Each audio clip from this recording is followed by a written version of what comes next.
Super India news TV में आपका स्वागत है। मैं हूं राजेश आल। आइए देखते हैं आज का विशेष समाचार। खतरे में पड़ी परिवारवाद की राजनीति। भाजपा ने परिवारवाद की राजनीति के विरोध में जो अभियान छेड़ा है, उससे परिवारवाद के खिलाफ देश में माहौल बनता हुआ दिखने लगा है। भाजपा ने अगले लोकसभा चुनाव के लिए अपनी रणनीति में बड़ा बदलाव किया। यह बदलाव पार्टी का नया भौगोलिक क्षेत्रों में विस्तार करने के लिए है।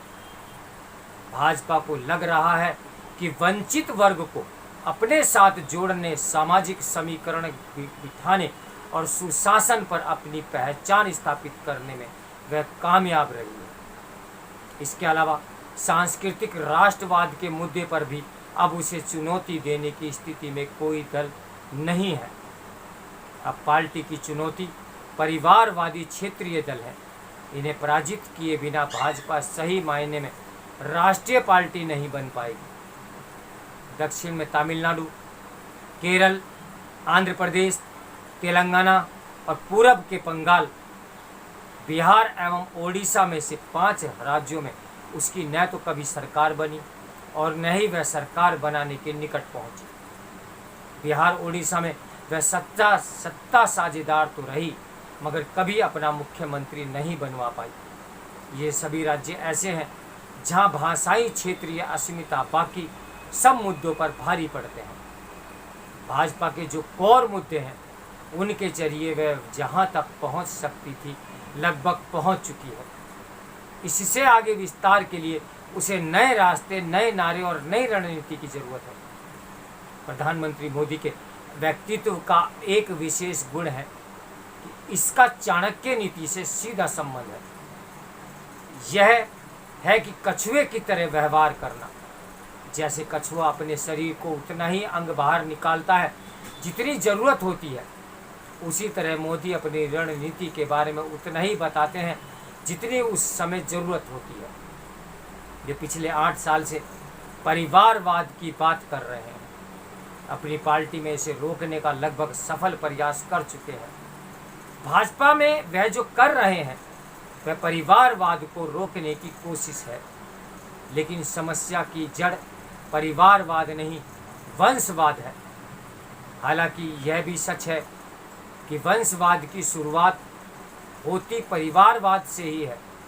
भाजपा में वंशवाद नहीं है। कोई ऐसा नेता नहीं है जो ये दावा कर सके कि उसके पद पर उसके परिवार का ही कोई व्यक्ति आएगा।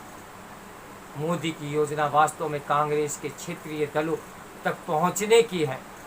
इसी राजनीति के तहत राजनीति में परिवारवाद पर पहली बार नियोजित तरीके से हमला करने का फैसला हुआ है। हैदराबाद में भाजपा की राष्ट्रीय कार्यकारिणी की बैठक में यह केंद्रीय मुद्दा रहा। क्षेत्रीय दलों को घेरने के लिए भाजपा की यह नई रणनीति है।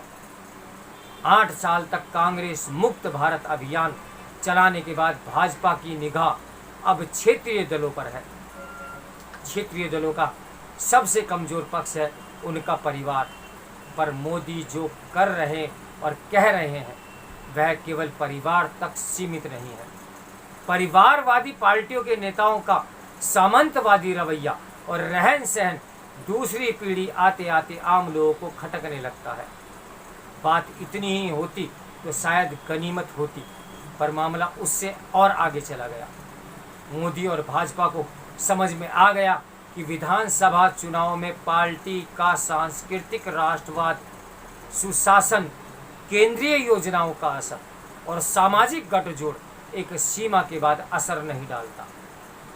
मतदाता लोकसभा चुनाव में दूसरी तरह मतदान करता है और वह मोदी के साथ खड़ा नजर आता है, पर विधानसभा चुनाव में भाजपा का मत प्रतिशत गिर जाता है। मोदी की परिवारवादी विरोधी मुहिम में कई और मुद्दे सम्मानित हैं। यह महज दुर्योग नहीं, अधिकतर परिवारवादी पार्टियां और उनके नेता भ्रष्ट भी हैं और छंदपत निरपेक्ष भी हैं। इसे यूं भी कह सकते हैं कि ये हिंदू विरोध और मुस्लिम तुष्टीकरण की राजनीति करते हैं। इसलिए इनके खिलाफ जनता को खड़ा करने में आज के बदले माहौल में थोड़ी आसानी दिख रही है। तुष्टीकरण की राजनीति को मतदाता बार बार नकार रहा है। तुष्टीकरण की राजनीति करने वालों के लिए इसका बचाव कठिन होता जा रहा है। स्थिति यह हो गई कि मुस्लिम वोटों के दम पर दशकों तक राजनीति करने और राज करने वाली पार्टियां अब मुसलमानों के मुद्दे उठाने से बचने लगी है। वे चाहती हैं कि मुसलमान चुपचाप उन्हें वोट दे दें, कम से कम चुनाव के समय तो अपना मुंह वह बंद ही रखें। इन सब के बावजूद भाजपा की राह इतनी आसान नहीं है। उसके सामने दो समस्याएं और आती हैं। एक तो इन राज्यों में पार्टी के जमीनी संगठन का ढांचा तैयार करना और दूसरा राज्य स्तर का नेतृत्व उभारना। भाजपा को हाल में महाराष्ट्र में दो परिवारवादी पार्टियों को पटकनी देने में बहुत बड़ी सफलता मिली है। महाराष्ट्र में शिवसेना और एनसीपी दोनों को गहरा राजनीतिक आघात लगा। उनके लिए इससे संभलना अब बहुत कठिन है, खास तौर से उद्धव ठाकरे की शिवसेना के लिए।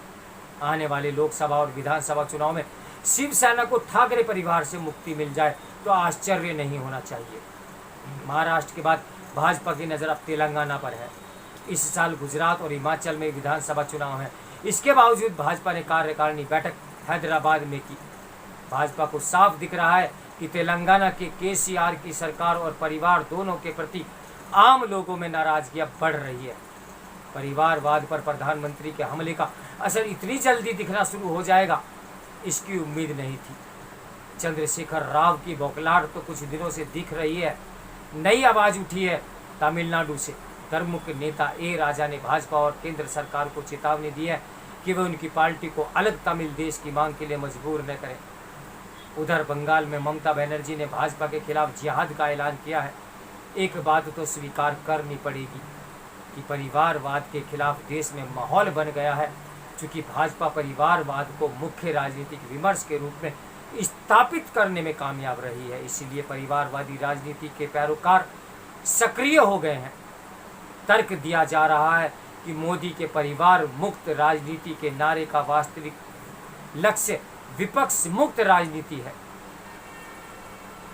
एक तरह से परिवारवाद के समर्थकों ने परोक्ष रूप से मान लिया है कि देश में विपक्ष को बचाने के लिए परिवारवाद को बचाना जरूरी है। जब बुराई में अच्छाई दिखाने की कोशिश होने लगे तो समझिए कि तर्क और ताकत दोनों ही नहीं बचे हैं। तो मेरे साथ बने रहिए सुपर इंडिया न्यूज़ टीवी की ब्रेकिंग न्यूज़ के लिए। नमस्कार, मैं हूं राजेश आर्य। इस समाचार के लेखक हैं प्रदीप सिंह।